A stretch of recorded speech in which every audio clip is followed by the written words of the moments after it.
Me avisan cuando se ve la pantalla que estoy compartiendo. Es un PowerPoint. Ahí se ve, Ya profe. está, doctor. Bien, buenísimo, gracias. Sí. Así que bueno, entonces el tema de la clase de hoy, si se ve bien así, sin que yo ponga en modo presentación, a ver, voy a agrandar un poquito más. Si logran ver bien así, lo dejo así. A mí se me hace más cómodo porque puedo salir más fácil e irme acá al Meet y manejarme así, se me hace mucho más conveniente. Si logran ver bien, ahora cuando vaya pasando las otras proyecciones me dicen si ven o no, y si logran ver bien nos mantenemos así. Entonces, en la clase de hoy vamos a desarrollar, vamos a comenzar a ver la fisiología del corazón, algunas diferencias, o sea, algunas características en común o similares a lo que vimos en la clase pasada con respecto al músculo esquelético. Vamos a ir comparando un poco y viendo a su vez también integrando características particulares del corazón. Hoy vamos a enfocarnos prácticamente únicamente en el corazón, ¿sí? En clases sucesivas vamos a ver exclusivamente la dinámica de la circulación de la sangre. En el día de hoy no, porque todavía estamos, digamos, dentro de lo que es la fisiología muscular, y como el corazón es un músculo, o sea, está compuesto en su mayor parte por tejido muscular, con algunas características en particular que lo diferencian del músculo esquelético. Si bien ambos son músculos estriados, vamos a verlo por separado. ¿Sí? Posteriormente vamos a hablar de sangre. La parte de fisiología sanguínea es un capítulo muy interesante, muy importante. Ahí parece que está llegando alguien más. ¿A vos no te sale, Gabriela, para admitir? Te pregunto.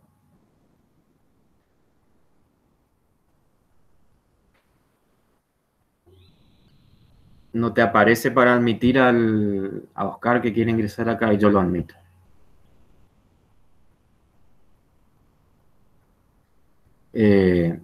Entonces, cuando veamos fisiología de la sangre, ese es un capítulo muy importante, bastante extenso también. Lo vamos a ver en varias clases. Y es muy importante, y nosotros lo vemos en gran detalle en fisiología, porque justamente conocer los parámetros de la sangre para después poder saber qué analizar, qué interpretar, nos da un panorama muy preciso del estado del animal. Por eso es muy importante conocer la fisiología sanguínea. Pero bueno, eso es un tema de clases posteriores. Ahí me dicen si ven bien la proyección que les estoy compartiendo. Si ven. Se ve bien, doc. ¿Se ve bien? Bueno, ahí. Sí, sí se ve. No sé los Bueno. chicos, pero se ve bien. No, Igual. no me deja admitir, ¿eh? O yo le No, estaba respondiendo y tenía tenían el micrófono desconectado. micrófono, no me di cuenta. Sí, acá igual ustedes pueden ver en cambiar diseño, poner pantalla completa. Yo no quiero tocar para no hacer despelota acá, pero ahí ustedes pueden ver para configurar la pantalla y que les quede más grande. Pero si ven bien, yo prefiero dejarlo así, se me hace más práctico proyectar así el power. Entonces, esto es un pequeño repasito de lo que vimos en la clase pasada sobre los distintos tipos de músculo. Hablamos del músculo esquelético, que tiene una característica histológica que presenta estrías, por eso se llama músculo estriado. Ocurre lo similar con el músculo cardíaco, solo que una de las grandes diferencias, hay varias, pero una de las grandes diferencias es que mientras que el músculo esquelético es voluntario, es decir, está bajo nuestro control, el músculo cardíaco es involuntario, ¿sí? Funciona de manera autónoma. Y el liso también es involuntario y obviamente también histológicamente presenta otras diferencias, ¿sí? Se diferencian en mayor medida que el músculo esquelético y cardíaco entre sí, ¿no? Obviamente, cada tipo de músculo tiene sus características histológicas particulares que lo hacen, que lo adaptan mejor a la función que deben cumplir, o sea, los torna más aptos para su determinada función, pero en los tres tipos de músculo que tenemos, ¿sí? Hay un mecanismo contráctil, así como vimos en la reunión pasada, ¿sí? Esas proteínas que están involucradas en ese mecanismo contráctil, que son las que justamente producen esa contracción muscular y por ende el movimiento, ¿sí? O por ahí no precisamente un movimiento en sí, sino una variación en cuanto al tamaño o al diámetro de un determinado órgano, ¿sí? Pero en realidad todo se ve, por más que nosotros no veamos el movimiento, está habiendo un movimiento, ¿no?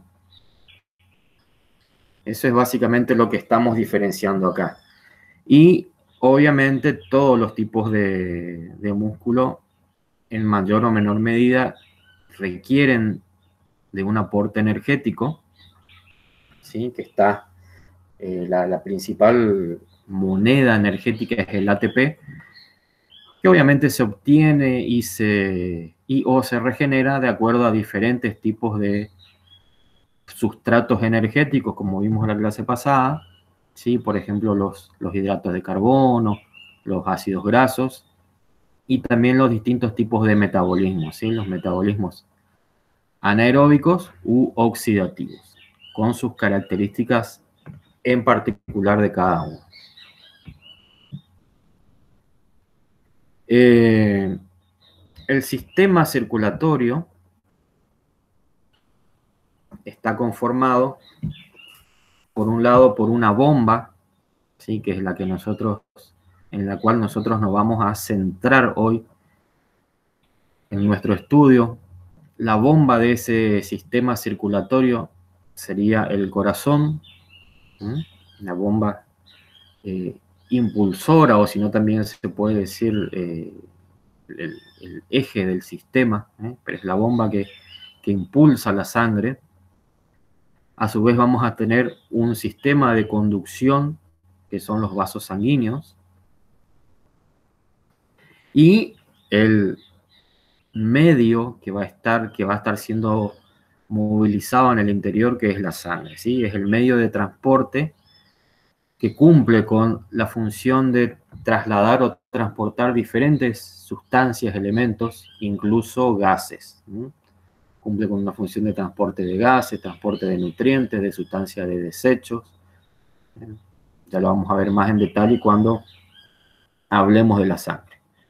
Entonces, la estructura general de ese sistema circulatorio está compuesto por una bomba, que es el eje central de este sistema, una bomba impulsora, que gracias a la contracción, esa bomba es netamente muscular, gracias a la contracción de ese músculo, de esa bomba, se logra impulsar la sangre. Esa impulsión se produce en sentido unidireccional. Eso se genera gracias a, por un lado, obviamente, gracias a la contracción, pero también gracias a la existencia de una serie de válvulas, que vamos a ir viendo ahora, que logran que esa circulación de la sangre sea unidireccional. Es decir, son válvulas que se van a abrir en un sentido, permitiendo el pasaje de la sangre de un lado hacia el otro, y se cierran hacia el otro sentido, evitando el retroceso o reflujo de la sangre. Y eso hace entonces que esa circulación se produzca siempre en un solo sentido. A su vez, los vasos sanguíneos son los que van a distribuir la sangre a lo largo de todo el cuerpo. Ahora vamos a ir viendo que tenemos dos circulaciones. Podemos subdividir a ese sistema circulatorio en 2 circuitos o circulaciones. Y por otro lado, el medio que va a ser, que se va a alojar dentro, ya sea de la bomba, como de los canales de circulación o de distribución, que es la sangre, ¿sí? Que a su vez actúa como un medio de transporte para los diferentes elementos, sustancias que queremos, que el organismo quiere transportar. Acá en este gráfico tenemos muy bien esquematizado este sistema circulatorio conformado por sus 2 circuitos. Por un lado, tenemos la pequeña circulación o circulación pulmonar, y por otro lado tenemos la gran circulación o circulación corporal también llamada, ¿sí? En la pequeña circulación lo que se realiza es llevar la sangre desde el corazón hacia los pulmones. En el paso por los pulmones se produce una parte del intercambio gaseoso. Fíjense que acá estamos integrando con el sistema respiratorio, o sea, con la fisiología respiratoria. Se produce el intercambio de gases, es decir, la sangre cede el dióxido de carbono y capta oxígeno y regresa al corazón, ¿no? Regresa oxigenada. Y posteriormente en la gran circulación, este corazón envía la sangre hacia todo el organismo con oxígeno a nivel de los tejidos, órganos, etcétera. Esa sangre cede el oxígeno a esos tejidos, a esas células, y capta el dióxido de carbono que fue generado por esas células, retomando esa sangre con dióxido de carbono nuevamente al corazón, ¿sí? Y ahí es donde se completa la circulación total, ¿sí? Y así se repite esto una y otra vez, ¿no?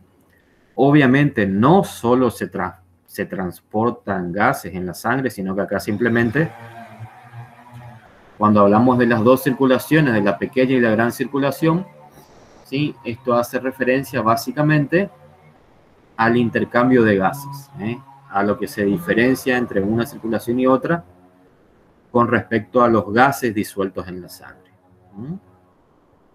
Y se llama pequeña y gran circulación porque el trayecto que debe recorrer la sangre en una y otra circulación es diferente, ¿sí? En la gran circulación hay es una mayor distancia la que tiene que recorrer la sangre porque tiene que visitar a todos los tejidos, ¿sí? Entonces la irrigación, los vasos sanguíneos que forman parte de esta gran circulación es mucho mayor, ¿sí? Y ahora vamos a ir viendo, cuando veamos más en detalle el corazón en sí, como también la estructura del corazón varía en su conformación de acuerdo a si está relacionada a la pequeña o a la gran circulación.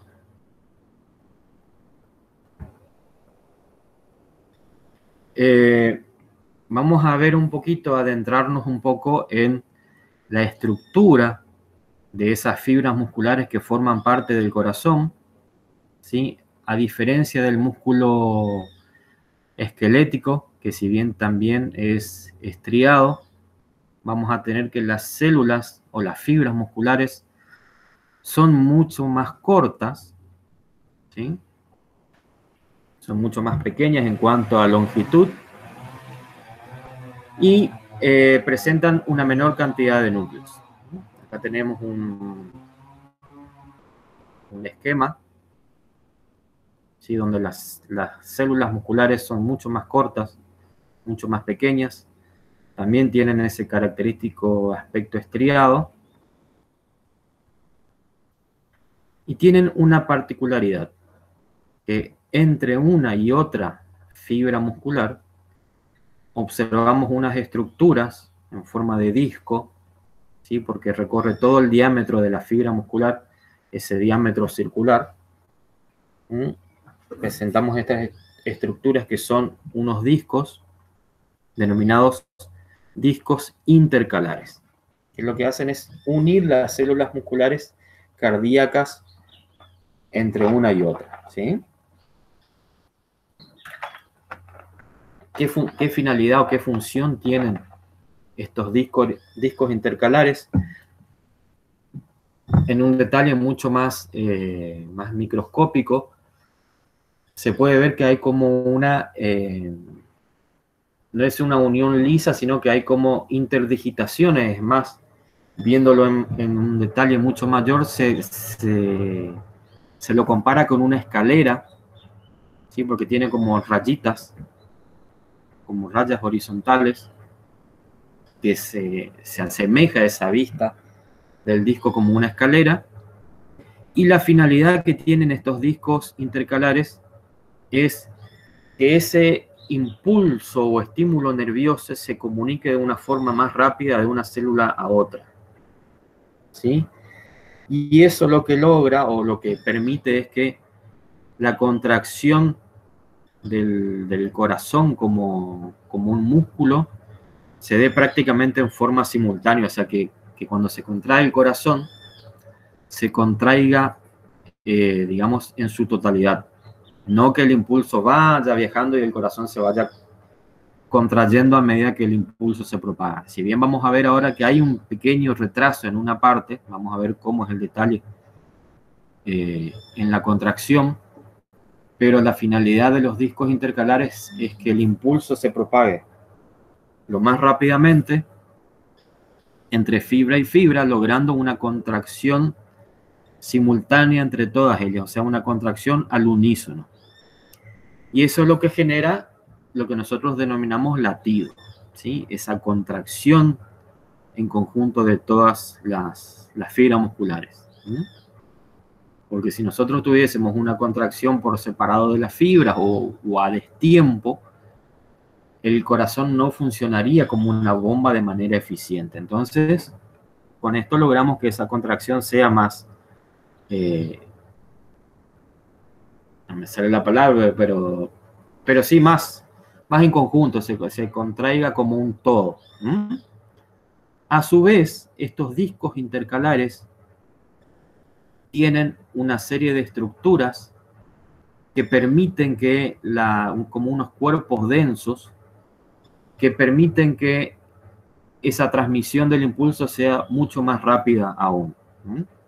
O sea, esa es la finalidad de los discos intercalares, transmitir el estímulo nervioso de una fibra a la otra de una manera mucho más rápida, ¿sí? Eso permite que el estímulo viaje lo más rápido posible.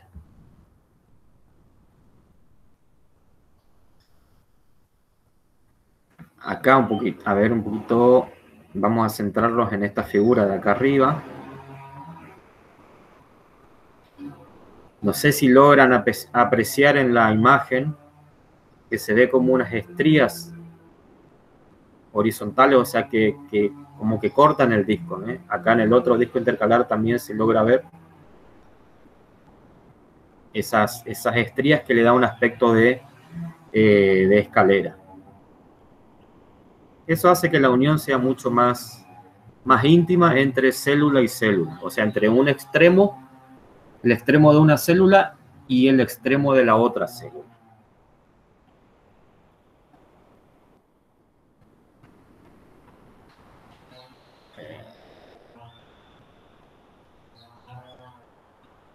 Bueno, acá algunas características de este texto. O sea, este texto nos menciona algunas características, como por ejemplo, la fibra muscular cardíaca posee más sarcoplasma, o sea, más contenido celular, una mayor cantidad de mitocondrias, todo ello relacionado al metabolismo energético, ¿sí? Contiene más glucógeno, que es una de las monedas, ¿se acuerdan que hablamos en la clase pasada?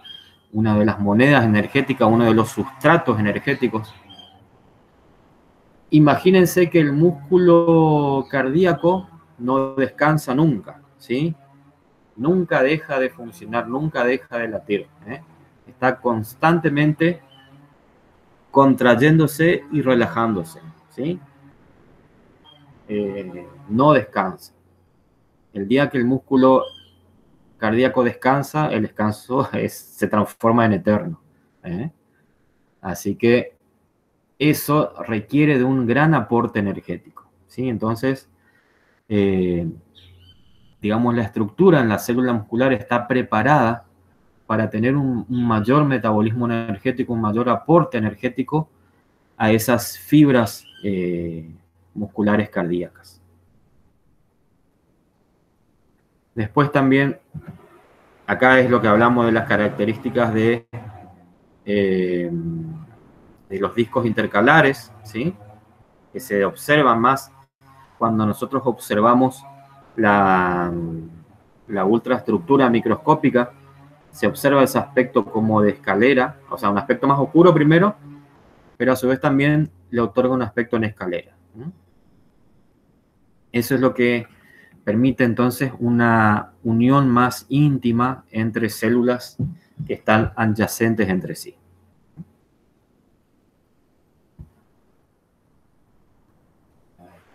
Sí, acá se ve en mayor detalle esas estrías que presenta, que le da un aspecto de escalera.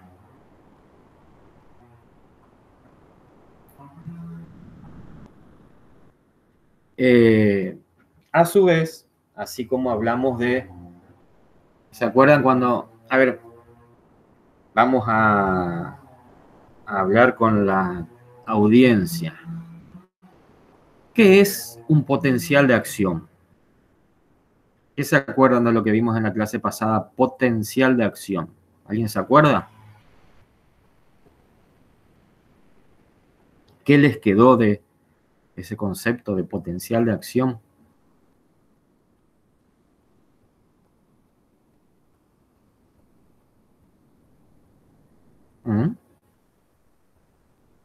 ¿Se acuerdan que era un acontecimiento? Era porque, digo en tiempo pasado, porque lo vimos en la clase pasada, pero es una muletilla muy común hablar en pasado. Potencial de acción es un acontecimiento que ocurre a nivel de la membrana de la célula. En este caso estamos hablando de sarcolema, o sea, estamos hablando de la membrana de las fibras musculares, también ocurre a nivel de la fibra nerviosa. Es un cambio a nivel de membrana dado por una inversión de las cargas eléctricas. ¿Se acuerdan? Se invierten en realidad, sigo hablando en pasado, se invierten esas cargas eléctricas. ¿Se acuerdan que teníamos? Y siempre hablamos de lo que ocurre. ¿Sí, Joaquín? Profesor, una consulta, ¿es una inversión o una descarga? Y es una inversión. Lo que pasa es que eso se propaga. Eso se propaga a través de la membrana y se denomina como una descarga eléctrica, porque se propaga ese impulso. Pero en realidad es un cambio de potencial. Es una corriente eléctrica en realidad, porque así ocurre cuando una corriente eléctrica se transmite a través de un cable, por ejemplo. Son electrones que se van trasladando, ¿sí? En este caso, obviamente tampoco puedo hablar más profundamente de la conducción eléctrica en un cable porque no es mi tema de conocimiento. Debería hablarlo un electricista o un ingeniero electrónico.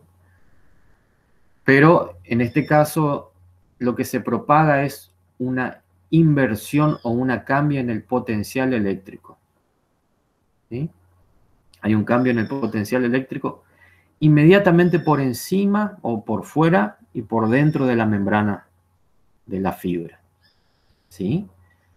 Por encima tenemos, por fuera tenemos una carga electropositiva y por dentro, inmediatamente por dentro de la membrana, una carga negativa. Por cambios en la permeabilidad de la membrana se produce una inversión de las cargas. Se produce en realidad un gran ingreso de cargas positivas y eso se propaga a lo largo de toda la membrana y es lo que transmite la señal, ¿sí?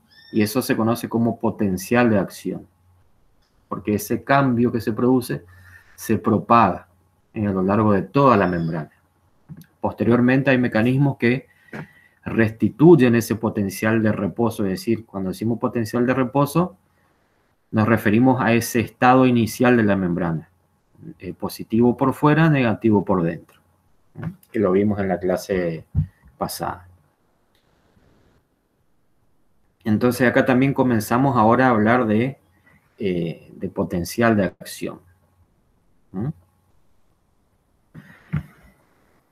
Tenemos que ese potencial de acción se puede propagar, como dijimos recién, gracias a la presencia de estos discos intercalares, se puede propagar rápidamente a través de una fibra a otra. También vamos a observar que el músculo cardíaco presenta una serie de células musculares que van a estar modificadas. Y al estar modificadas presentan la característica o la capacidad de transmitir ese impulso eléctrico / nervioso, se transmita mucho más rápidamente, ¿sí? Y eso me permite aún más que el corazón funcione como esa bomba, ¿sí? Esa contracción simultánea de todas las fibras musculares al mismo tiempo prácticamente, ¿sí? Gracias a que existen estas estructuras, es como un sistema de conducción exclusivo, digamos, o específico, para transmitir más rápidamente esa señal nerviosa, ¿sí? Ahí ya tenemos otra característica, ¿eh? Vamos viendo características particulares de este músculo cardíaco. A su vez, tenemos que el corazón recibe una inervación. Nosotros cuando estuvimos hablando en la clase pasada de contracción muscular, ¿sí? Dijimos que el músculo esquelético, y hoy también lo recordamos, es de contracción voluntaria, es decir, está bajo el comando del sistema nervioso central, ¿sí? Es decir, nosotros por propia voluntad provocamos la contracción de estos músculos. Paralelamente al sistema nervioso central hay un sistema nervioso que también lo vamos a ver más adelante en mayor detalle, que se denomina sistema nervioso autónomo. Como su nombre lo indica, ese sistema nervioso autónomo funciona de manera independiente, autónoma, es decir, no está bajo el control de nuestra voluntad, y se encarga de controlar otras funciones. Por ejemplo, controla interviene en la regulación de la contracción cardíaca. Nosotros por nuestra propia voluntad no podemos controlar el corazón. Interviene también, por ejemplo, en el control nervioso del sistema digestivo. El sistema digestivo también tiene por un lado tiene una inervación de estos sistemas autonómicos o independientes, aunque también cuenta con un sistema nervioso propio o intrínseco. Bueno, acá, por ejemplo, el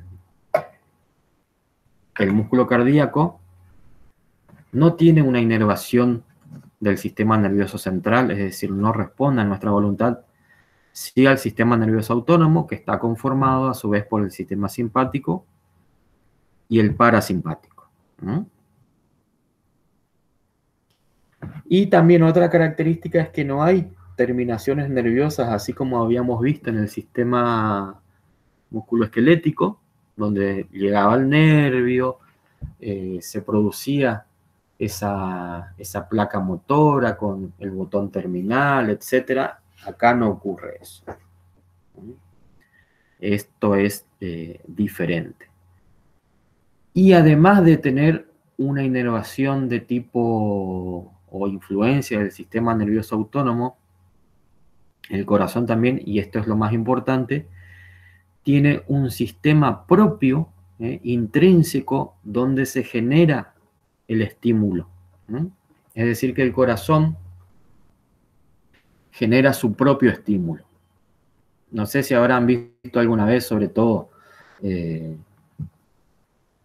aquellos que son pescadores, cuando pescan, cuando extraen un pez del agua y rápidamente lo evisceran, es decir, abren el pez, le sacan las vísceras. No sé si observaron que el corazón sigue latiendo durante un tiempo bastante largo. El Sí, corazón, profesor. ¿sí? Observaron esa característica. Es decir, que el corazón continúa latiendo, ¿sí? Por más que nosotros lo extraigamos del organismo, ese corazón continúa latiendo. ¿Y cómo continúa latiendo? ¿Por qué continúa latiendo? Porque deben haber algo que esté ahí que esté generando un impulso nervioso. Y es justamente el corazón posee en su estructura una serie repitiendo la palabra, de estructuras que generan el propio impulso del corazón. Tienen un sistema intrínseco de generación, de producción del impulso y de propagación del mismo. Así como vimos o mencionamos que existen estas células modificadas, ¿no es cierto?, que tienen la capacidad de propagar rápidamente el impulso a través del todo el corazón. También tenemos estructuras que están involucradas en generar ese impulso y ese impulso se propaga rápidamente a través de esas estructuras. O sea que el corazón tiene un sistema excitoconductor, o sea, de excitación y conducción propio. Ahora ya la vamos a ver también enseguida. O sea que estuvimos viendo algunas características histológicas, algunas características en cuanto a así generales, digamos, para ir metiéndonos cada vez más profundamente. Vamos desglosando las características. Ahora vamos a ir viendo un poco las características anatómicas del corazón, ¿sí? Como ustedes saben, por anatomía, el corazón está compuesto, en el corazón de los mamíferos, está compuesto por 4 cavidades, ¿sí? 2 aurículas y 2 ventrículos. También se lo suele subdividir en corazón derecho y corazón izquierdo, porque de acuerdo al funcionamiento y la situación más que nada anatómica de esos compartimientos. Pero los 4 compartimientos las 4 cavidades son las que van a conformar esos 2 circuitos que nosotros vimos hace un ratito, ¿sí? Junto con las válvulas que presentan. Por un lado, tenemos... Empecemos donde empecemos. Está bien porque todo esto es un circuito y nosotros en algún momento vamos a cerrar ese circuito. Entonces vamos a ver primero qué nos dice el texto. Nos menciona que es un músculo que a su vez presenta cavidades, o sea que es un músculo hueco, por así decirlo. Se encuentra dentro del tórax, entre los pulmones. Se divide por un tabique en 2 partes totalmente independientes, izquierda y derecha. Izquierda y derecha. Y a su vez presentan, cada parte izquierda-derecha presentan 2 cavidades, aurícula y ventrículos. Arriba las aurículas y debajo los ventrículos. Eso por un lado.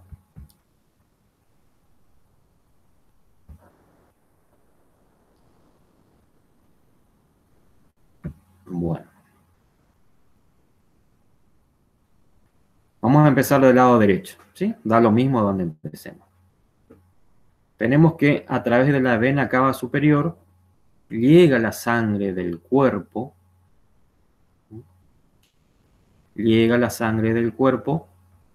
a la aurícula derecha. De la aurícula derecha va a pasar Acá tenemos una válvula, fíjense que la válvula permite el paso unidireccional de la sangre hacia el ventrículo. ¿Por qué? Porque tiene como unas valvas que cuando la sangre quiere retroceder, esas valvas se unen y evitan el reflujo de la sangre del ventrículo hacia la aurícula. Van a evitar ese reflujo. Entonces, cuando la sangre llega, pasa, en un primer lugar, pasa directamente al ventrículo. Ahora vamos a analizar ya más en conjunto a la hora de producirse la contracción, pero una parte de la sangre que llega, en este caso de la vena cava, va a pasar directamente a través de la aurícula, ingresa directamente al ventrículo. Posteriormente, cuando se produce la contracción del corazón, vamos a ir ya adelantando un poquito, cuando se produce la contracción del corazón, que lo vamos a llamar como sístole, la sístole cardíaca, hay una pequeña, un pequeño retraso en la contracción del ventrículo, es decir, de los ventrículos. Es decir, que en primer momento, por fracciones de segundo, se contraen primero las aurículas. Y con esto se logra terminar de llenar ambos ventrículos. No sé si se entiende. Es decir, que primero cuando la sangre llega, cuando el corazón está relajado, cuando no está contraído, eso se denomina la diástole. Cuando el corazón está en diástole, la sangre ingresa y gran parte de la sangre pasa directamente a los ventrículos. En este caso estamos hablando del corazón derecho, es decir, pasa al ventrículo derecho. Posteriormente, cuando se va a iniciar el proceso de sístole, primeramente se contraen las aurículas. Por fracciones de segundo de diferencia se contraen primero las aurículas y eso termina de llenar los ventrículos. Para que ahí sí, posteriormente se van a contraer los ventrículos, es decir, entran en sístole ventricular. La sangre va a querer salir va a querer retornar, hacia las aurículas. Pero en este caso va a actuar la válvula. Del lado derecho tenemos la válvula tricúspide, cerrando sus válvulas y evitando el reflujo de la sangre hacia la aurícula. Entonces a la sangre no le queda otra que fluir por la arteria pulmonar hacia los pulmones. ¿Sí? Al momento de la sístole ventricular, la sangre se va a dirigir hacia los pulmones. Esta sangre, como está viniendo de la circulación general, de la gran circulación, contiene en su mayor parte dióxido de carbono, ¿sí? Y poco oxígeno. Entonces se dice que la arteria pulmonar, ¿sí?, es el único vaso arterial que transporta sangre con dióxido de carbono, ¿sí? Porque nosotros tenemos, por lo que sabemos de histología, de anatomía, etcétera, que las arterias son los vasos que transportan la sangre oxigenada y las venas transportan la sangre carbooxigenada. En este caso, la arteria pulmonar es el único vaso arterial que va a transportar sangre con dióxido de carbono, ¿sí? Y la lleva hacia los pulmones, iniciando la pequeña circulación. Esa sangre va por la arteria pulmonar y esto, bueno, va sucediendo cada latido tras latido, ¿sí? Va ocurriendo este pasaje de sangre paso a paso, Boom, boom, boom, cada vez que el corazón se contrae, entra en sístole, va empujando la sangre. Boom, boom, boom, boom, boom.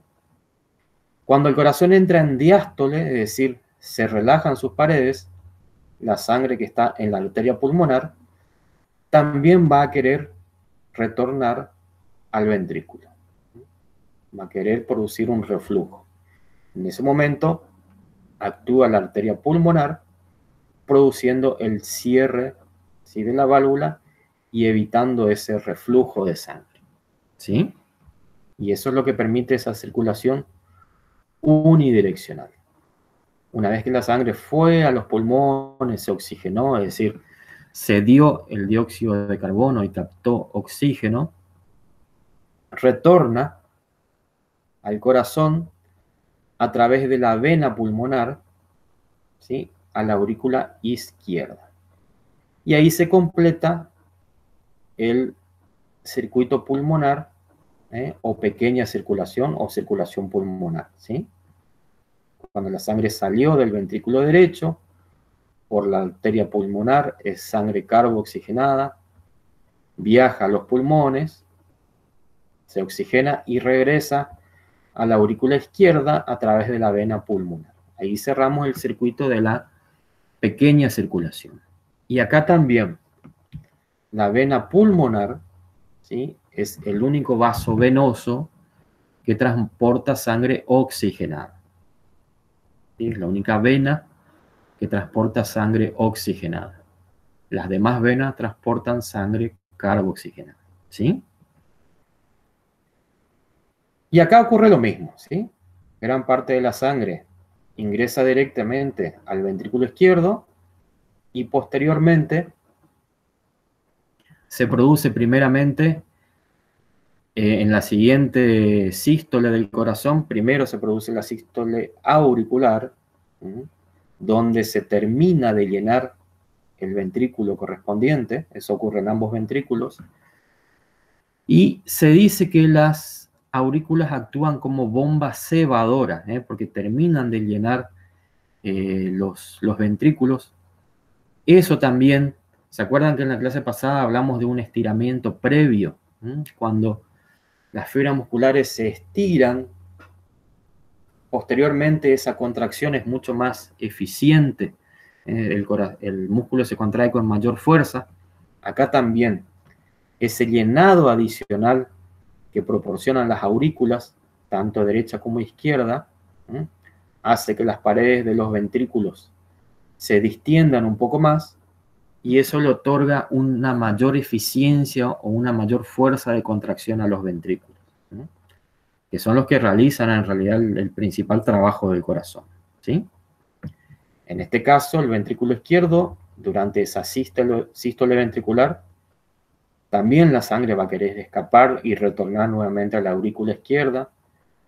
En este caso, tenemos la válvula mitral que está actuando acá, ¿sí?, que se va a cerrar, evitando el reflujo, y a la sangre no le queda otra que salir a través de la arteria aorta, ¿sí?, iniciando la gran circulación o la circulación general, ¿sí?, o corporal.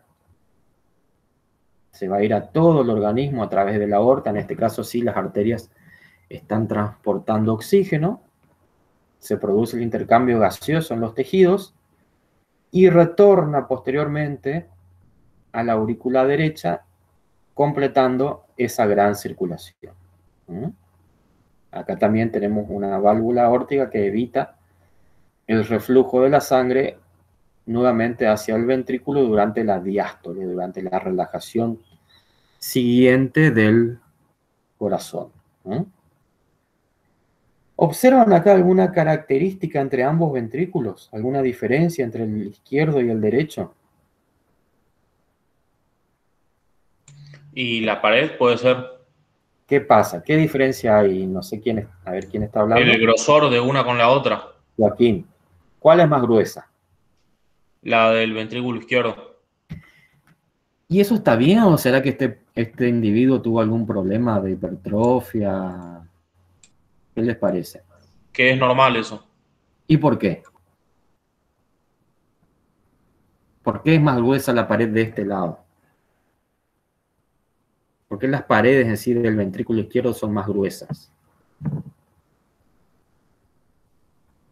Está bien lo que me dicen, es normal, es fisiológico, pero ¿por qué? ¿Cuál es la finalidad de eso? Seguro porque como creo que de ese lado está la vena aorta. Tiene que Sí. tener más resistencia, profesor, las paredes para bombear. Claro, tiene que tener más que resistencia, más fuerza de contracción, ¿sí? ¿Por qué? Porque en este lado, el ventrículo izquierdo está bombeando la sangre a todo el organismo, a todo el cuerpo. ¿Mm? Está proporcionando la sangre, está iniciando la gran circulación, ¿sí? Necesita más fuerza de contracción porque el recorrido es más grande, es más largo el recorrido. Por eso el corazón de ese lado, o sea, está sometido a un mayor esfuerzo de contracción y eso hace que sus paredes sean más gruesas, justamente como un mecanismo compensatorio para lograr vencer esa resistencia, ¿sí? Perfecto ahí. Bien. Acá también podemos agregar, si bien la idea es verlo un poquito más adelante en otras clases, ya podemos ir teniendo una serie de nociones de los ruidos del corazón. ¿Mm? Nosotros cuando evaluamos la función cardíaca, cuando la vamos a evaluar, una de las características que vamos a observar son los ruidos del corazón. ¿Mm? A través de la auscultación por diferentes medios se pueden captar esos ruidos. ¿Mm? Son ruidos audibles que incluso apoyando el oído directamente sobre el paciente se puede llegar a percibir esos ruidos. ¿Mm? Y esos ruidos, en realidad se producen varios ruidos, pero los ruidos audibles, los ruidos más fácilmente audibles son dos. ¿Mm? ¿Saben cómo se simbolizan esos ruidos? ¿Cuál es creo que onomatopeya, cuando nosotros le damos con palabra, nosotros le otorgamos un nombre al ruido. Por ejemplo, el golpe de un tambor, nosotros decimos pum, cuando es un golpe, digamos, grave. Cuando suena un timbre decimos ring, porque tratamos de simular el sonido. ¿Qué nombre reciben los sonidos del corazón? Onomatopéyicamente. ¿Saben o no? No, profesor, ¿cómo dijo? ¿Puede repetir, por favor? Los nombres que reciben los ruidos del corazón, los dos principales ruidos del corazón que son audibles bajo condiciones normales, ¿qué nombre le damos? Los latidos. Sí, son de los latidos. Pero así como yo les digo, por ahí el sonido de un tambor grande, yo digo que suena como un dum. ¿Con qué se asemeja? ¿Con qué palabra se asemeja al ruido de los latidos del corazón, esos ruidos cardíacos? Pregunto por si saben o no. Quería saber nomás si sabían. No, profesor, por lo menos yo Bueno. nunca escuché. Ahí les voy a escribir en el chat. Loop, puede ser. Es dum Y loop, creo que era el otro. y loop. Ahí está. Dum y loop. ¿Mm? Dum loop. Generalmente, el dum, no es que generalmente, sino que el dum lo asociamos con la sístole del corazón, o sea, con la contracción del corazón, y el loop lo asociamos con la diástole, con esa relajación del corazón. Dum loop. ¿Mm? El dum es un sonido, como su nombre lo indica, dum, un sonido bajo y prolongado, mientras que el loop es un sonido un poco más agudo y abrupto. Si ustedes, ya sea en otra persona o en un paciente animal, van a escuchar esa característica, que el primer sonido es como más apagado y prolongado, dum, y el segundo sonido, el que asociamos con la relajación del corazón, es un sonido más abrupto, loop, una finalización más abrupta. ¿Sí? Esos son los dos ruidos principales. Ese primer ruido, el DUM, se produce por el cierre de estas dos válvulas, de las aurículas ventriculares. Es decir, cuando el ventrículo, cuando ambos ventrículos se contraen, ¿sí? Estas dos válvulas se cierran y el cierre de esas válvulas es lo que produce ese sonido, ese DUM, ¿sí? El cierre de estas válvulas, tanto la tricúspide como la mitral. Mientras que cuando el corazón entra en diástole, es decir, se relajan,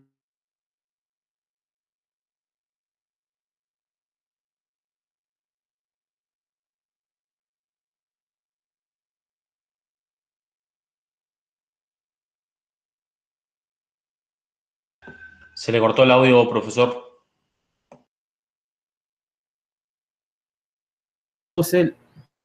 el segundo sonido, que es el loop, ¿sí?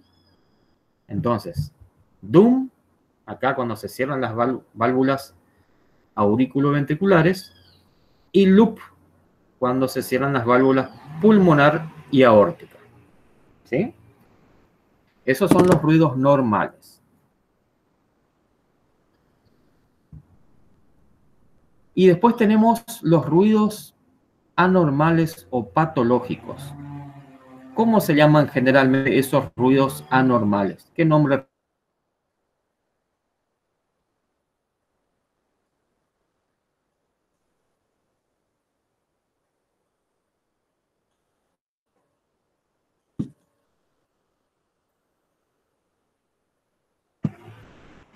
El soplo.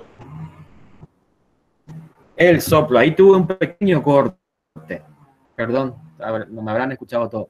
Exactamente, esos ruidos.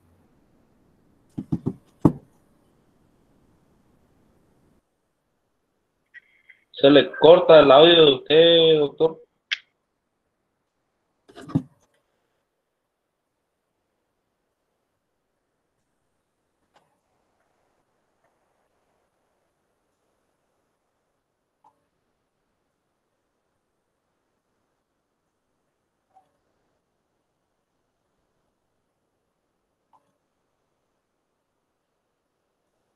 Ya le estoy avisando, ¿sabe, chicos? Porque creo que se le cortó.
Bueno, ahí estoy de nuevo. Tuve un pequeño corte, me conecté con los datos del celu. ¿Se me escucha ahora? Sí, profe, se le escucha bien. Bueno, Sí, gracias, profe, Laura. se le escucha. Gracias, gracias. Les estaba comentando que justamente ese soplo se llama así porque al escucharlo se oye como un soplido. Y se da principalmente por un pasaje de la sangre a través de la válvula cuando está cerrada, ¿sí? Puede ser por un reflujo, lo vamos a ver igual más adelante, pero puede ser por un pequeño reflujo de sangre a través de la válvula que no se cierra completamente por alguna deficiencia de las mismas, o también puede ser en el sentido normal de circulación cuando la válvula no se abre completamente. Eso siempre ocurre cuando yo tengo un orificio más pequeño y va a pasar ya sea aire o un líquido a través del mismo, se suele producir un sonido, ¿sí? Un sonido audible, y justamente en ese caso se genera como ese soplido, ¿sí? Y ahí vamos a tener después los diferentes tipos de soplos. Pero bueno, ahora dejemos así, eran más que nada para relacionar con lo que ocurre a nivel de el funcionamiento del ciclo cardíaco, ¿sí? ¿Qué pasa con la sangre? ¿Qué pasa con las válvulas? Con los sonidos que podemos llegar a percibir.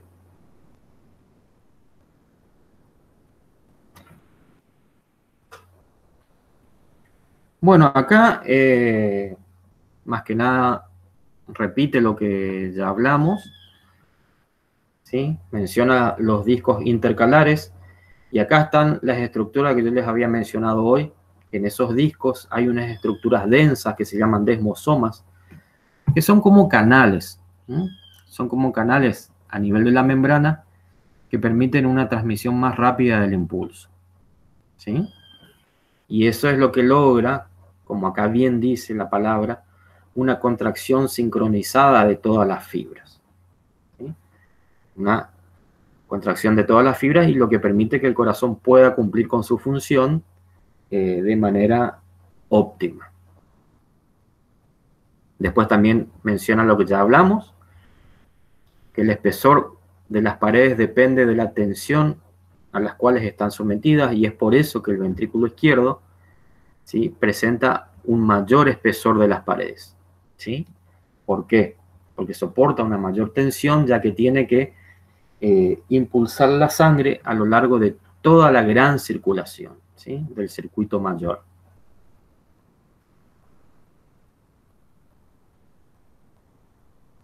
Para recordar nomás algunas características histológicas que ustedes ya justamente lo vieron en histología. El corazón presenta una capa externa fibrosa que es el pericardio. A su vez ese pericardio se divide en dos láminas,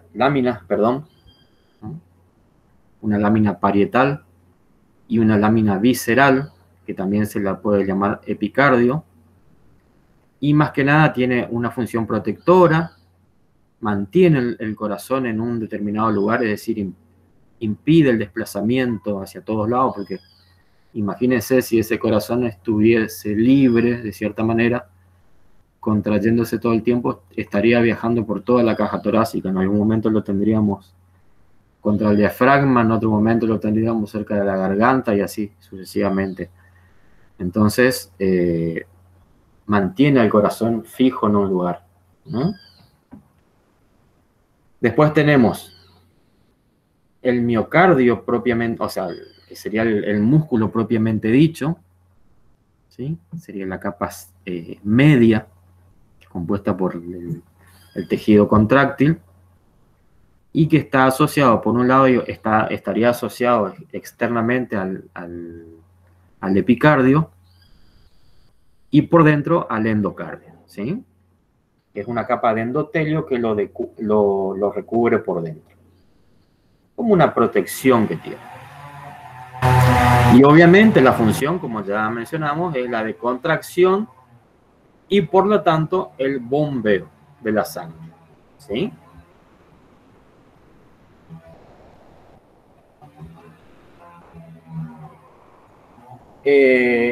algunas características del miocardio.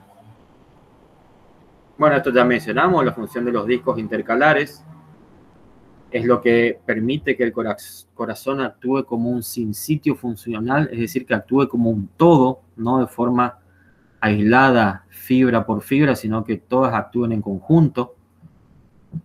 Más adelante vamos a ver, cuando hablemos de hormonas y de circulación de la sangre, la hormona natriurética, o también se lo conoce como factor natriurético, tiene que ver o está en relación a la regulación de la presión sanguínea. Estas características ya las estuvimos mencionando. También estas uniones también se llaman, reciben nombre de unión gap, ¿sí? Esas uniones a nivel de los discos intercalares, que es todo lo que permite esa transmisión mucho más rápida del impulso nervioso. A ver, ¿qué tenemos acá? Bueno, esto ya hablamos de esto, ¿sí? Simplemente nos adelantamos sin querer, ¿no? El esquema de la circulación está demostrado acá, pero ya estuvimos hablando de ello. Fíjense el sentido de la sangre durante la diástole, es decir, cuando el corazón está relajado, la sangre ingresa directamente, pasa por las aurículas, por ambas aurículas, e ingresa directamente a los ventrículos, ¿sí? Fíjense que ambas válvulas están abiertas, válvulas aurículo-ventriculares, mientras que la aórtica, la pulmonar y la aórtica permanecen cerradas, ¿sí? Y posteriormente en la sístole se cierran las válvulas aurículo-ventriculares y el flujo de sangre se produce hacia la aorta y la arteria pulmonar, ¿sí? Aorta y pulmonar, respectivamente. Eso simplemente es lo que estaba esquematizado ahí. Acá también tenemos simplemente un esquema de las válvulas, ¿eh? Cómo son esas valvas que forman las valvulitas, ¿sí? Que se unen entre sí y evitan el reflujo de la sangre en el sentido opuesto. Simplemente eso estamos mostrando acá. Recuerden, cuando hay un cierre insuficiente de las válvulas, eso se denomina insuficiencia valvular, y se puede percibir el soplo. Obviamente acá el soplo no es el problema, el ruido no es el problema, sino que la sangre no está realizando el circuito correcto, ¿sí? Ese es el problema.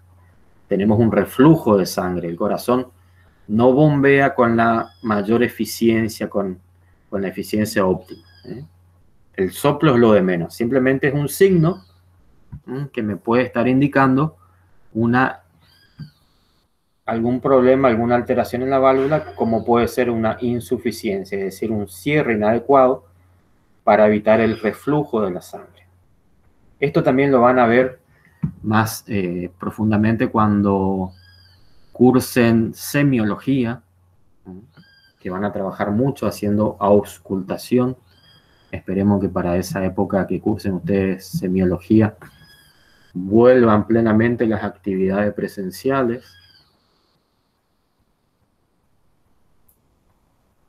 Ahí van a ver, por ejemplo, que de acuerdo a la zona donde nosotros auscultamos en el animal, podemos oír el ruido de las diferentes válvulas, ¿sí? Obviamente entrenando el oído, o sea, con la práctica, la persona que se dedica a la clínica puede detectar qué sonido proviene de qué válvula, o sea, qué válvula estamos auscultando. Incluso también podemos detectar si hay un soplo, qué tipo de soplo es, de qué válvula proviene, ¿sí? Siempre obviamente con la práctica, con el entrenamiento. Otra característica del corazón es que el corazón también tiene su propia irrigación sanguínea, es decir, el corazón no se nutre de la sangre que está bombeando directamente. El corazón no recibe nutrientes ni oxígeno directamente de la sangre que pasa por sus cavidades, sino que a través de las arterias coronarias va a recibir, obviamente esto varía de acuerdo la irrigación varía de acuerdo a la especie animal de la cual estamos hablando, ¿sí? Pero las arterias coronarias son las que llevan la sangre para nutrir al músculo cardíaco, tanto nutrientes como oxígeno y captar los desechos y el dióxido de carbono a través de las venas, ¿sí? Justamente los problemas en las arterias coronarias, ¿sí? Son los que pueden llegar a desencadenar en los infartos cardíacos. Cuando alguna arteria se tapona, parte del músculo cardíaco no recibe oxígeno, no recibe nutriente, y es cuando se producen los infartos, ¿no?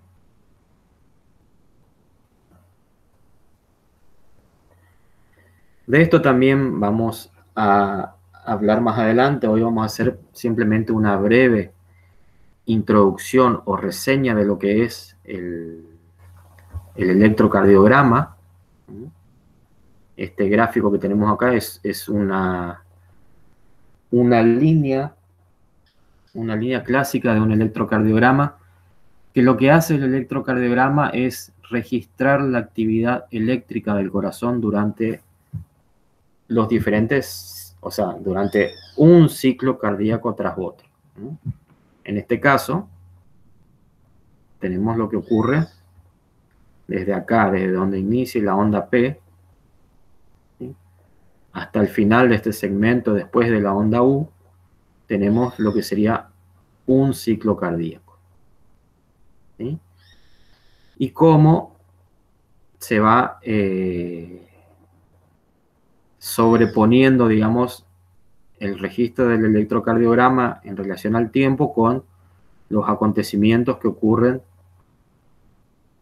a nivel de la actividad mecánica o contráctil del corazón, ¿sí? Esto se puede traspolar también a lo que ocurre durante la actividad eléctrica, ¿sí? Hay una coincidencia de los fenómenos eléctricos con mecánicos, ¿sí?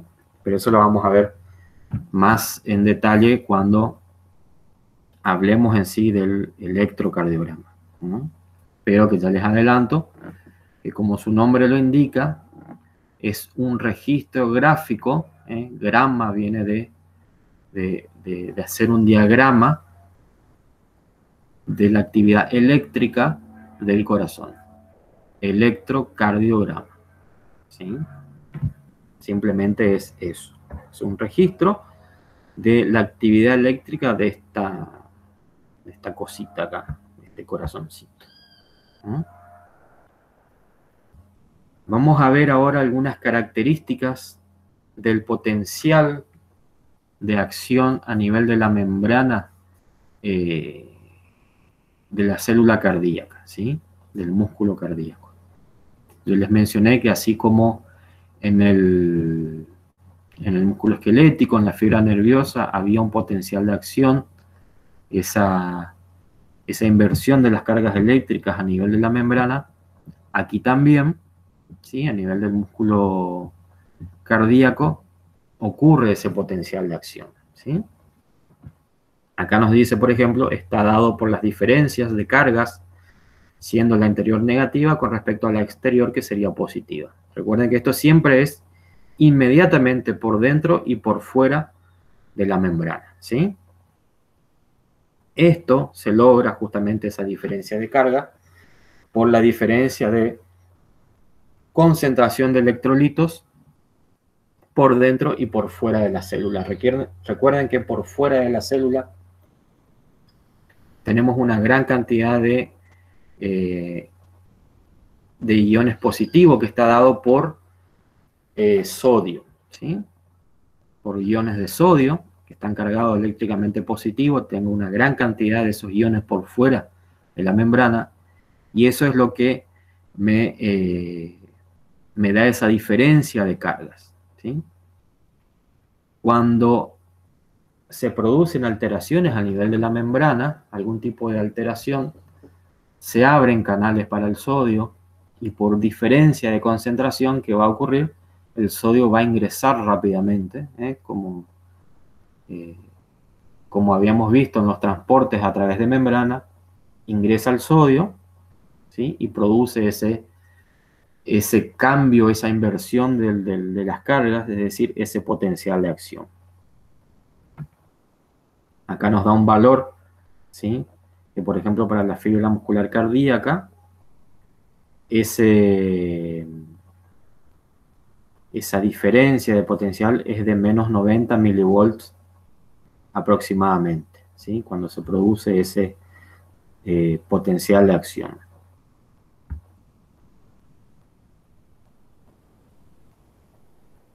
¿Cómo se produce primero el potencial de reposo? O sea, ¿cómo se genera el potencial de reposo?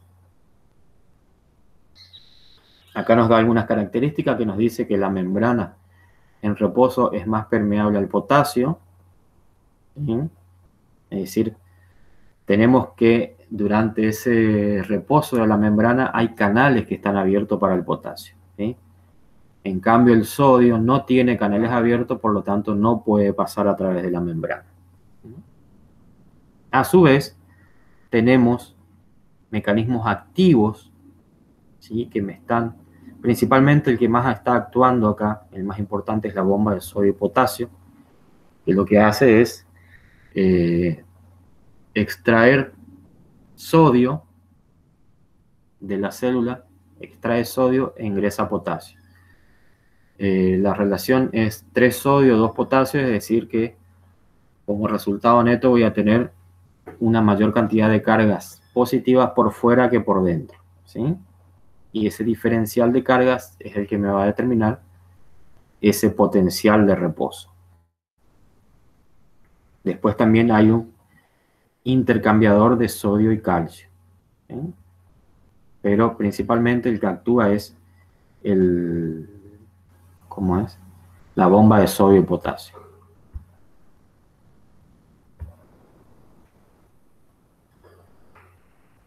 Fíjense acá la diferencia entre lo que ocurre intra y extracelularmente, siempre pegados a las membranas, ¿sí? A nivel extracelular, vean la diferencia de concentración de sodio con respecto a intracelular, 145 milimoles con respecto a 10. Y contrariamente con el potasio tengo una gran concentración por dentro, ¿no? Justamente porque está actuando la bomba de sodio y potasio, ¿sí? Sacando sodio y metiendo potasio.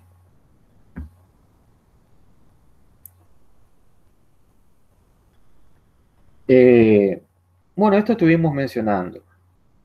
¿Qué es el potencial de acción? Un cambio rápido en el potencial de membrana, ¿sí? Se propaga rápidamente, es algo muy rápido que ocurre, ¿sí? Y posteriormente, eso, justamente a esos mecanismos que hablamos acá, que mencionamos acá, que permiten la formación del potencial de reposo, actúan rápidamente y retomamos al potencial de reposo, ¿sí? Rápidamente se retorna. Y acá estamos hablando de un nuevo término que es estímulo supraumbral. En realidad, nosotros vamos a ver enseguida con un gráfico. Yo todavía no les mostré, cuando la clase pasada hablamos de potencial de acción, yo no les mostré gráficos de potencial de acción. Hoy vamos a ver por primera vez, enseguida, donde nosotros tenemos las cargas eléctricas de la membrana, ¿sí? Y tenemos un punto o un nivel umbral, ¿sí? Esto está medido dentro de la fibra, dentro de la célula. Inmediatamente por debajo de la membrana se mide este potencial negativo. ¿Y qué ocurre? En realidad constantemente, si bien decimos que los canales de sodio están cerrados, hay un ingreso algunas moléculas de sodio están ingresando, ¿sí? Entonces constantemente hay acá por así decirlo, un tire y afloje de sodios que están ingresando. Si bien está actuando la bomba de sodio-potasio para mantener el potencial en reposo, ¿sí? Tenemos como que hay sodios que quieren entrar, ¿sí? Cuando nosotros, y esto es como que está acá, como que si hubiese un resorte, ¿sí? Cuando nosotros sobrepasamos este nivel, o el gatillo de un revólver, ¿sí? Vieron que por ahí, yo obviamente no ando con un revólver, pero cuando se ven las películas, ese que está ahí indeciso, que no sabe si disparar o no, y que empieza a apretar despacito el gatillo y no pasa nada, ¿sí? Hasta que llega un momento donde, si apretó lo suficiente, ¡pum!, se dispara, ¿sí? Acá es lo mismo, ¿sí? Acá hay como que el potencial puede empezar a hacerse positivo, puede aumentar el potencial un poquito, no pasa nada, hasta que llega a un punto crítico, que es el nivel umbral. Cuando la inversión de las cargas sobrepasa este umbral, se dispara el potencial de acción, se abren los canales para sodio. Es como que si hay un avispero y nosotros estamos ahí al lado, molestando las avispas, no pasa nada, alguna por ahí que nos amenaza, pero no ocurre nada. Pero de repente tiramos una piedra al avispero. ¿Qué ocurre ahí cuando tiramos la piedra? Se nos vienen todas las avispas al humo. Acá lo mismo. Sobrepasamos el umbral, es lo mismo que tirar una piedra al avispero, ¿sí? Todos los sodios, ¡pum!, ingresan. Y eso dispara la inversión del potencial, ¿eh?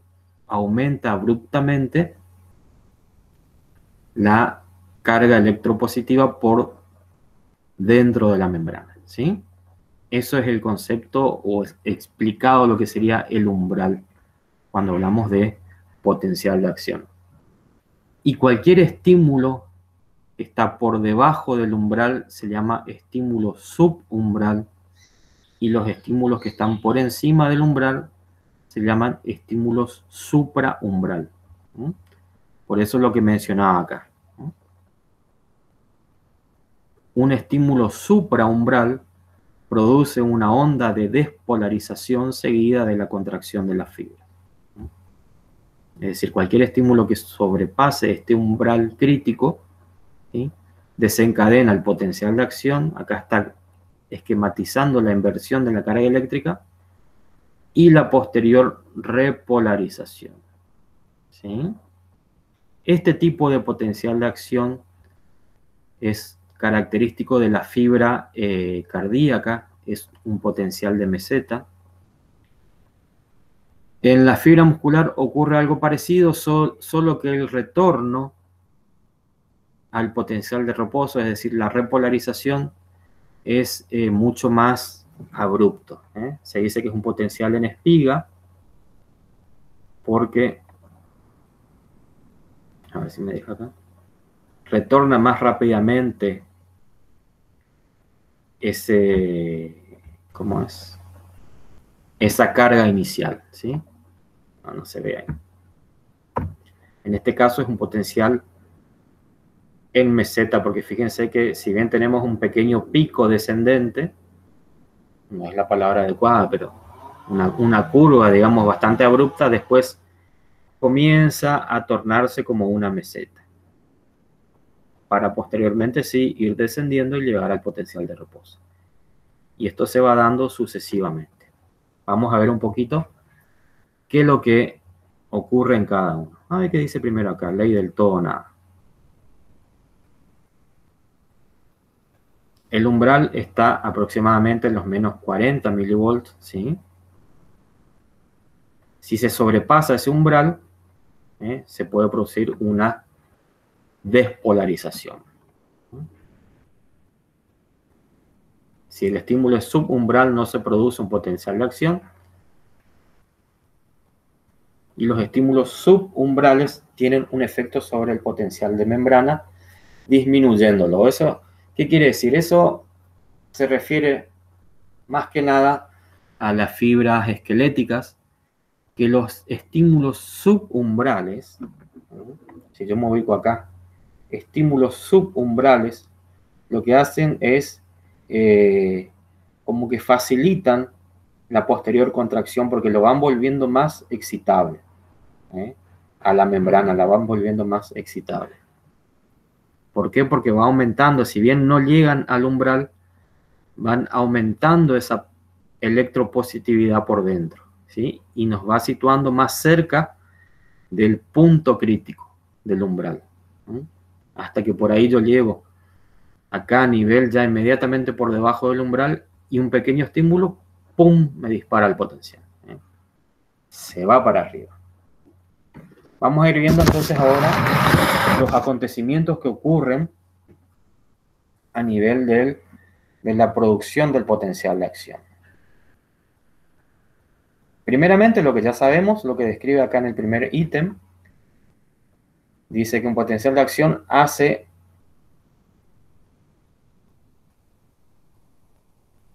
potencial de acción de una célula próxima.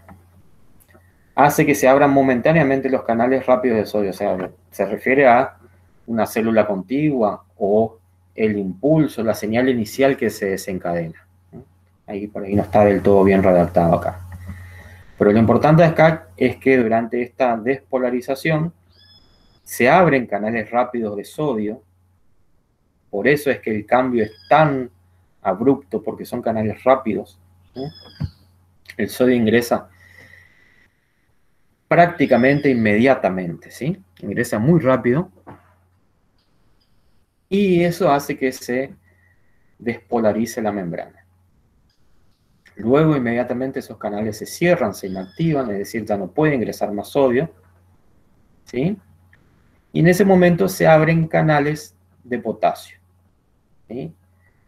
El potasio ingresa en sentido inverso, es decir, ingresa a la célula para... perdón, el potasio sale, ya me confundí, se abren canales que son canales de potasio un poquito más lentos. Por eso es que el retorno a la electronegatividad interior tarda un poquito más. Pero eso hace que en un momento comience a retornar,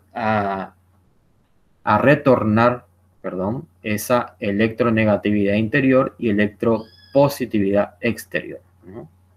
Es decir, se abren esos canales de potasio. Acuérdense que nosotros teníamos una gran cantidad de potasio en el interior de la célula, por lo tanto el potasio va a salir tratando de equilibrar eso. ¿Sí? Hoy les dije mal al principio.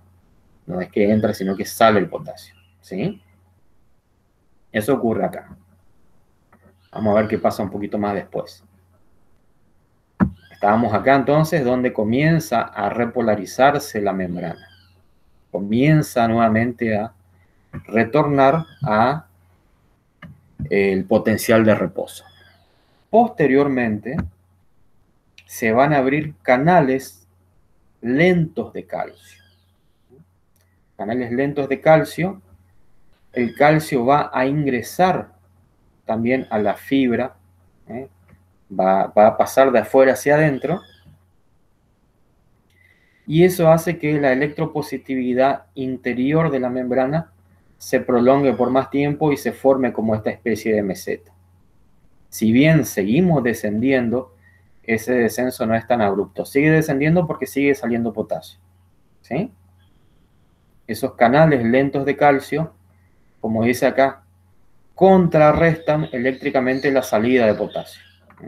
Porque comienza a ingresar calcio al interior de la célula, también cargado positivamente, y eso hace que se prolongue en el tiempo este potencial de acción y se toma esta forma de meseta, ¿sí? Posteriormente, vamos a tener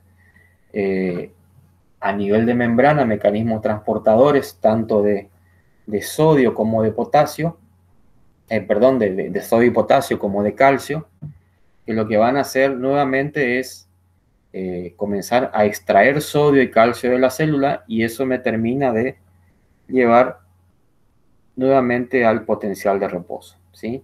A esa electronegatividad por dentro de la membrana y electropositividad por fuera. O sea, todo esto que está acá está medido dentro de la membrana, ¿sí?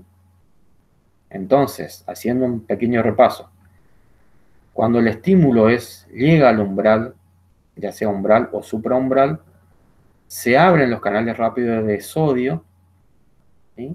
A nivel de membrana, y el sodio ingresa rápidamente, tiene carga positiva, entonces las cargas eléctricas que eran inicialmente en ese reposo eran negativas por dentro, se tornan positivas por dentro y negativas por fuera. Eso se produce rápidamente gracias a esa rápida apertura de los canales de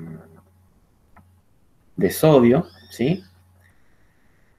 Posteriormente se abren canales de potasio. El potasio comienza a salir de la célula, ¿sí? Comienza a ir hacia el exterior de la membrana. Eso empieza a llevar nuevamente empieza a tender a una electronegatividad interna, ¿sí? Trata de retomar ese potencial de reposo, pero acá se abren los canales lentos de calcio, es decir, comienza a ingresar calcio a la célula que con sus cargas positivas produce esta meseta, este retraso en retomar al potencial de reposo, y posteriormente, ¿sí? Se abren los canales o se ponen en acción estos mecanismos de corregir estas diferencias de sodio y calcio respectivamente a nivel de membrana, sacando tanto sodio como calcio, ¿sí? Y eso termina llevando nuevamente al potencial a un estado de reposo. Y así sucesivamente. A ver. Deme un momentito, voy a ver si funciona el internet. A ver si anda el internet.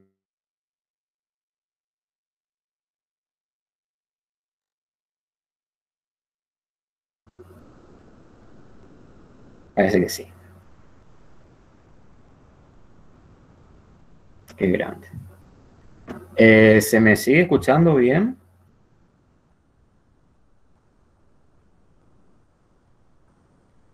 ¿Se escucha? ¿Sí? Sí, profe, se le escucha. Buenísimo, gracias. Sí, se escucha, profesor, se escucha. Perfecto, gracias. Ahí le estamos ocupando el internet al vecino ahora. Bueno.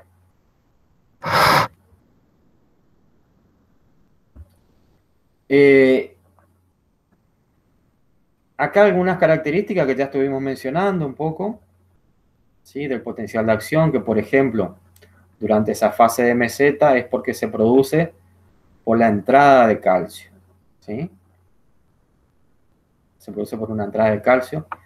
Eso modifica la fuerza de contracción, es como que le da una mayor fuerza de contracción al músculo cardíaco, ¿sí?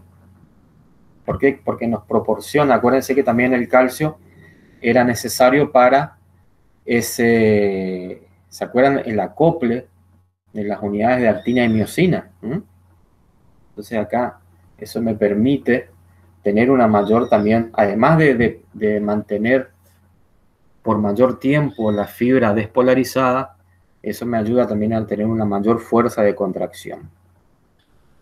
También dice que hace refractaria a la célula mientras dura la contracción. Es decir, durante este potencial de acción que se mantiene acá, en este tiempo, no puede volver a contraerse. Esa es una refractariedad, es decir que y esa es una diferencia que tiene con el músculo esquelético, que el músculo esquelético, en este punto acá, cuando se está repolarizando la membrana, si yo aplico un nuevo estímulo, un estímulo supraumbral, supongamos acá en este punto, si aplico un nuevo estímulo, la membrana vuelve a despolarizarse y vuelve a contraerse otra vez. Eso no ocurre con el músculo cardíaco, ¿sí? es refractario a nuevos estímulos. Y eso permite que el corazón siga manteniendo siempre un ritmo bastante constante.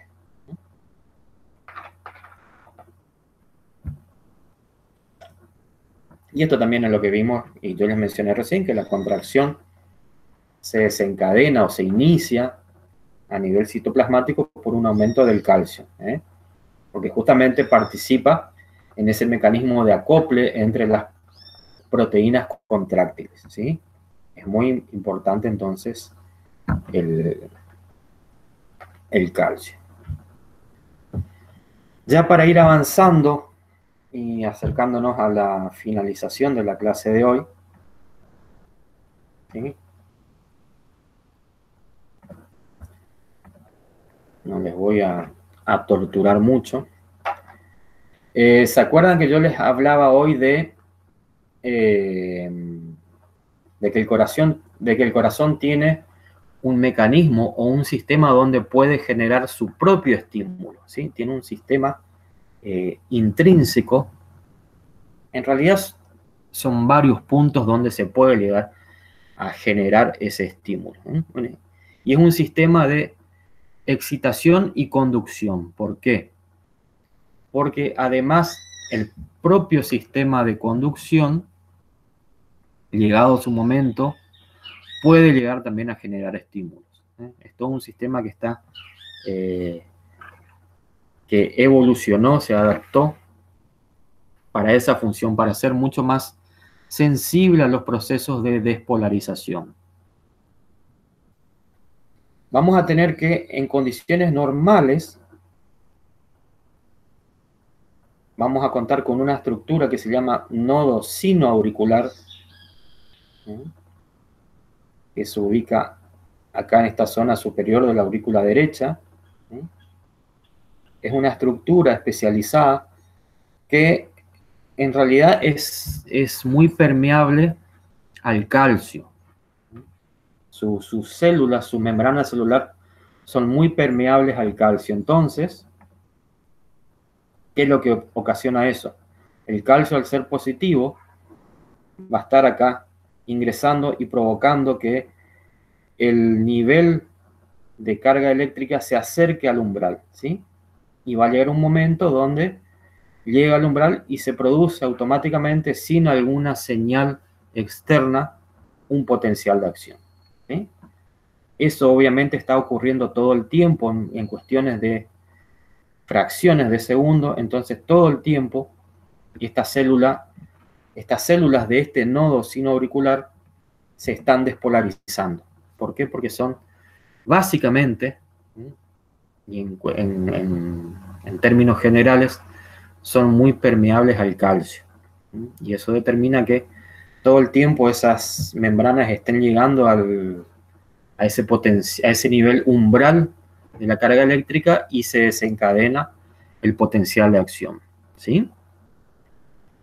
En condiciones normales, ¿sí? En situaciones normales, este nodo sinoauricular es el que genera la señal que se propaga a lo largo de todo el corazón, ya sea por todo el músculo, pero principalmente a través de estas vías de conducción, ¿sí? O como se ve acá en este otro, a ver, voy a agrandar un poco. Acá, ¿sí? Se propaga a nivel del todo corazón por estas vías de conducción. Tenemos las vías internodales y después el sistema de His y Purkinje, que es como una vía de conducción que ingresa por el tabique interventricular y después a través de la fibra de Purkinje penetra en las paredes de los ventrículos principalmente y hace que se propague todo el estímulo, ¿sí? Al corazón. O sea, se propaga el estímulo a todo el corazón. Como les decía yo, en condiciones normales, en situaciones normales de funcionamiento, el estímulo que genera el nodo sinoauricular es el que predomina, es el más fuerte de todos, es el más alto. Entonces es el que comanda la acción contráctil del corazón, ¿sí? Por eso al nodo sinoauricular también se lo denomina el marcapasos natural del corazón, ¿sí? Porque es el que está actuando ahí.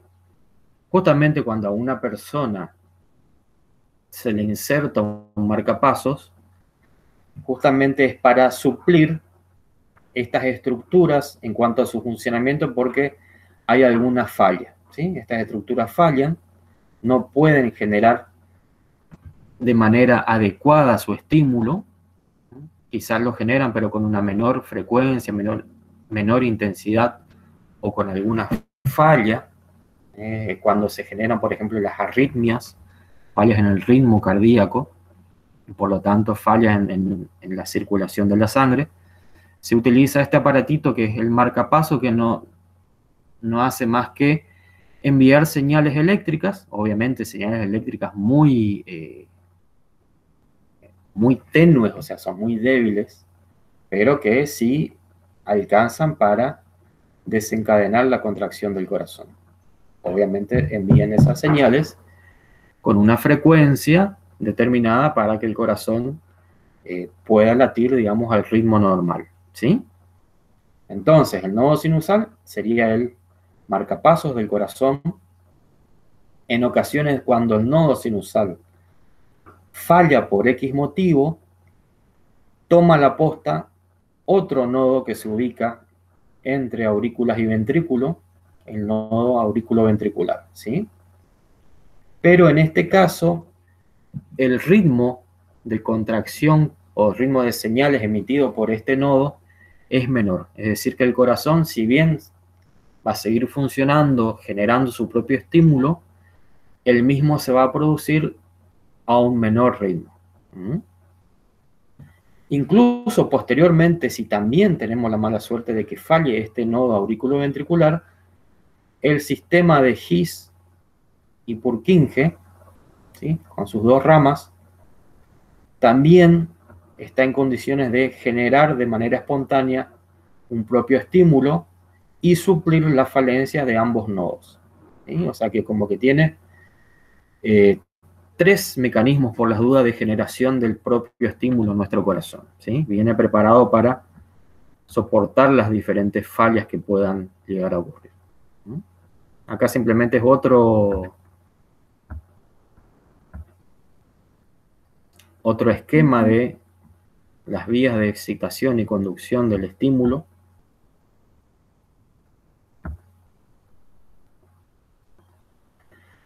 Acá simplemente, para hacer una pequeña introducción al sistema nervioso autónomo y su relación con la excitación, porque no podemos hablar en profundidad del efecto, todavía no podemos hablar en profundidad del efecto del sistema nervioso autónomo porque no lo desarrollamos como corresponde, pero por lo menos quiero que tengamos una noción de cuáles son sus efectos, ¿sí?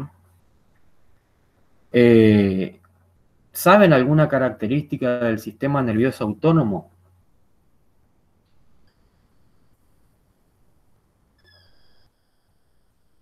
¿Sistema simpático o parasimpático?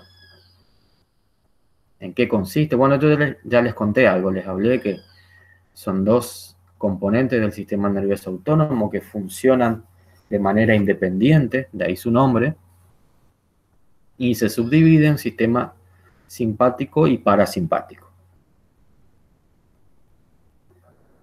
¿Con qué relacionamos al sistema simpático? ¿Lo habrán escuchado o no? ¿Nombrar o no? Sistema simpático. ¿A qué se relaciona el sistema nervioso simpático?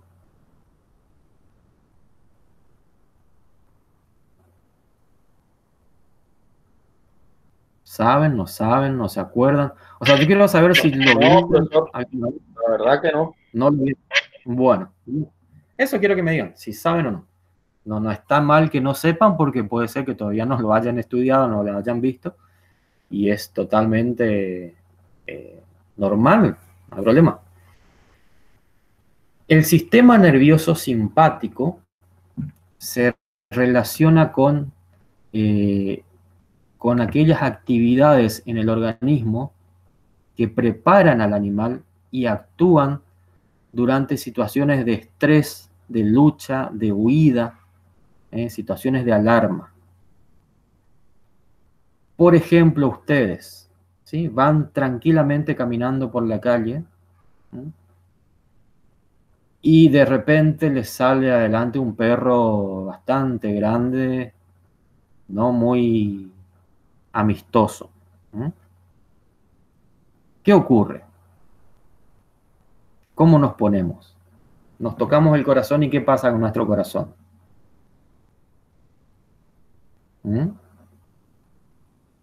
¿Qué ocurre? ¿Cómo va a estar el corazón cuando vemos ese perro grande que nos sale ahí enfrente y se empieza a acercar? ¿Cómo, Acelerado. Lautaro? Acelerado, digamos. Sentimos que se acelera el ritmo cardíaco, pero todavía nosotros no estamos corriendo del perro. Por las dudas estamos esperando a ver qué pasa, ¿sí? Pero el corazón ya comienza a latir más rápido. ¿Y por qué será que late más rápido el corazón? O sea, ¿en qué momento? Obviamente, si nosotros estamos corriendo, ¿qué va a ocurrir con el corazón? Late más rápido. ¿Por qué? Porque los músculos requieren más oxígeno, más energía, ¿sí? Es decir, ¿y quién le lleva eso a los músculos? La sangre. Van a necesitar una mayor afluencia de sangre, ¿sí? Eso por un lado. Totalmente normal. Pero en este caso nosotros todavía no estamos corriendo, estamos especulando a ver si nos conviene o no correr. Pero nuestro corazón ya comenzó a latir más rápido. Justamente el sistema nervioso simpático, que también actúa en conjunto con el sistema hormonal, comienza a prepararnos ya de antemano para esa acción de huida, para salir corriendo. Ya empieza a bombear más sangre para que los músculos tengan más oxígeno y más energía. Entonces, eso es lo que realiza el sistema simpático, prepara al organismo o actúa también en situaciones de estrés. Ustedes seguramente, antes de rendir un examen, ¿sí?, están con el corazón, con un ritmo del corazón más acelerado, ¿o no? Sobre todo si no estudiaron lo suficiente, ¿sí? Porque están en una situación de estrés. El organismo reacciona de esa manera y justamente lo hace principalmente bajo la acción del sistema simpático. Mientras que el sistema parasimpático regula las funciones de mantenimiento. Por ejemplo, es el que estimula las funciones digestivas, por un lado, y algunas otras funciones relacionadas con el metabolismo, por ejemplo, estimula ciertos metabolismos, siempre relacionado al mantenimiento, ¿sí? Actúa, digamos, cuando estamos descansando o en reposo. Por eso también, por ejemplo, cuando nosotros inmediatamente después de comer queremos realizar alguna actividad física, se dice que no nos conviene porque nos puede afectar la digestión de los alimentos.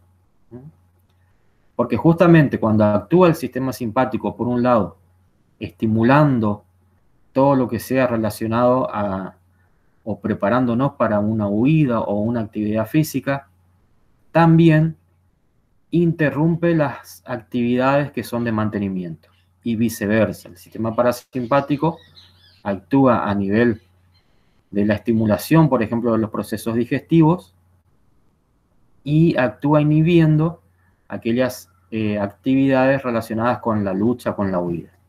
Entonces, si nos vamos acá a esta diapositiva, por ejemplo, dice el sistema parasimpático, es el que actúa, vamos a fijarnos acá en el punto 3, actúa como depresor de la actividad, disminuyendo la velocidad de conducción. ¿Sí? Actúa principalmente a través del nervio vago, así se llama, nervio vago, no de vagancia, sino, pero guarda cierta similitud porque está relacionado con el relajamiento, que incluso se puede llegar, produciendo una estimulación del vago, se puede llegar, hablando del ser humano, a una frecuencia cardíaca de 30 a 40 latidos por minuto. ¿sí? Y por ejemplo el sistema simpático es el que está relacionado con la estimulación, con la preparación del organismo para la huida, la lucha, el estrés, la actividad física, incrementa la velocidad de conducción, ¿sí?, en las fibras, estas fibras de conducción que vimos hoy, y por lo tanto aumenta la frecuencia cardíaca, ¿sí? Es como el acelerador, por así decirlo. Incrementa también la fuerza de contracción y, como dijimos hoy, es predominante en situaciones de estrés y de actividad física. Es ahí cuando va a actuar el sistema simpático.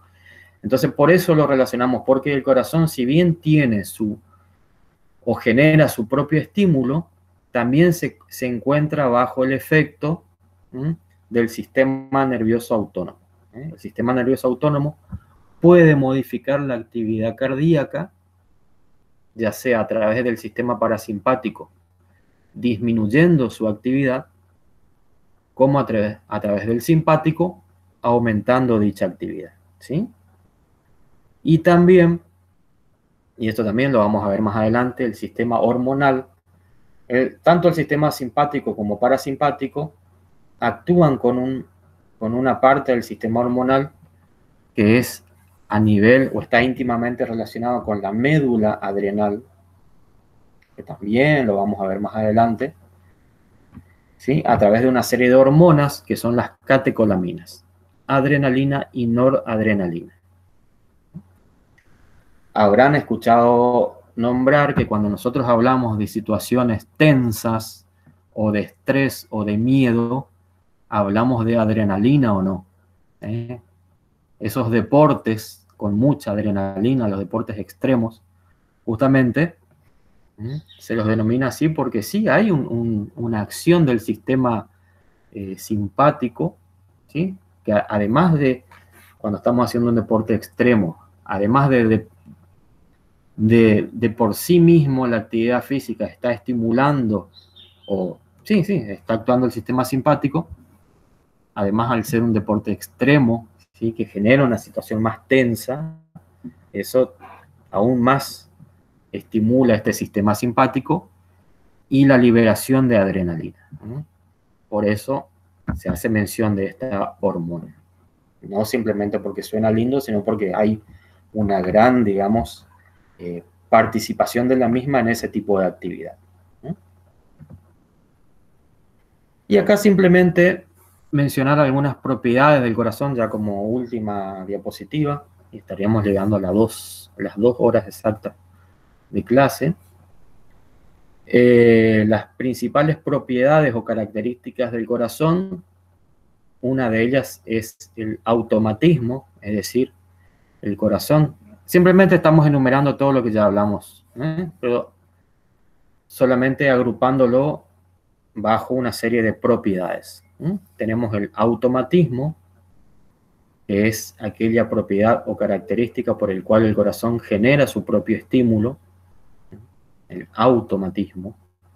Después, la excitabilidad es aquella capacidad o propiedad del corazón de reaccionar o excitarse ante determinados estímulos. Es decir, de nada me sirve tener un impulso, una propiedad de automatismo, si ese corazón no es excitable, si no responde a ese estímulo. Las fibras cardíacas deben excitarse para poder responder, digamos, contrayéndose. A su vez, tiene que haber una conductibilidad, es decir, ese estímulo generado en esas estructuras implicadas con la producción del mismo debe conducirse lo más rápidamente posible. De ahí es que tenemos una serie de estructuras involucradas en esa rápida conducción del estímulo para llegar lo más rápido posible a todo el corazón y que él se contraiga en forma completa. Y por último, a raíz de esa excitabilidad, esas fibras tienen que contraerse para que el corazón actúe como una bomba, ¿sí?, expulsora o impelente de sangre. También se menciona como propiedad un tono cardíaco, es decir, que por más que el corazón se encuentre completamente relajado, siempre hay o mantiene cierto tono, así como el músculo esquelético. ¿Se acuerdan que decíamos que siempre hay un cierto tono? O sea, hay como un pequeño estado de contracción, que no es total, pero que mantiene una tonalidad muscular, ¿no? Así que eso por hoy sería, porque después ya está lo que yo les había dicho hoy de electrocardiograma, ¿sí?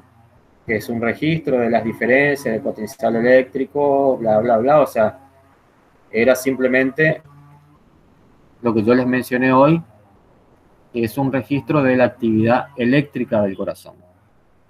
Pero eso lo vamos a ver en otra clase, más en detalle. Por hoy ya es suficiente con 2 horas aguantándome. Así que si tienen alguna pregunta que quieran hacerla, pueden hacerla.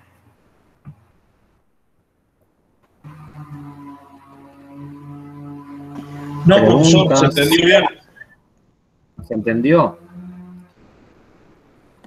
Preguntas, dudas.